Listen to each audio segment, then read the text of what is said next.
Why do elected officials lack accountability in government? Imagine a game where players are supposed to follow the rules, but some players get away with cheating.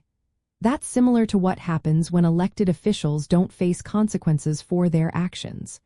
You might wonder why this happens in governments around the world. Well, it's a mix of how societies are built, how governments are structured, and how people think about power and responsibility. First, think about elections. When many voters don't participate or don't vote carefully, officials feel less pressure to act in the public's best interest. If officials know they can win elections easily because no one votes or because challengers are weak, they might ignore what the people want.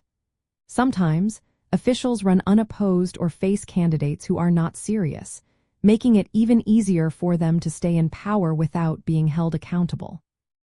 Next, the information environment plays a big role. Today, news spreads fast, but it's not always accurate. People get their news from many sources, some of which spread false or misleading information. When citizens don't have clear facts about what their leaders are doing, they can't demand accountability. Also, many people feel disconnected or frustrated, so they stop paying attention to politics altogether. Then, there are the oversight systems meant to keep officials in check. These are supposed to investigate misconduct and enforce rules. But often, these systems are weak or biased. For example, internal investigations can be biased if officials protect each other.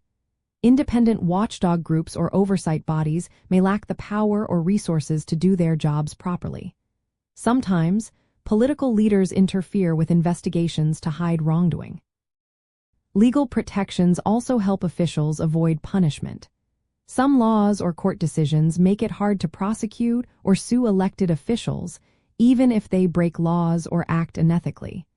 This creates a sense that they can get away with bad behavior, which discourages responsible actions. Finally, social and cultural attitudes matter. When people distrust government or believe officials are only interested in personal gain, they become less likely to demand change. If citizens feel powerless or think their voice doesn't matter, they might accept poor governance instead of fighting for better accountability. So, why do elected officials lack accountability? It's because voter participation is often low, information is confusing or hidden, oversight bodies are weak, legal protections shield officials, and social attitudes discourage active engagement. Improving this situation means encouraging more voting, making information clearer, strengthening oversight groups, reforming legal protections, and rebuilding trust between governments and the people they serve. When these pieces come together, officials are more likely to act responsibly because they know they will be held answerable.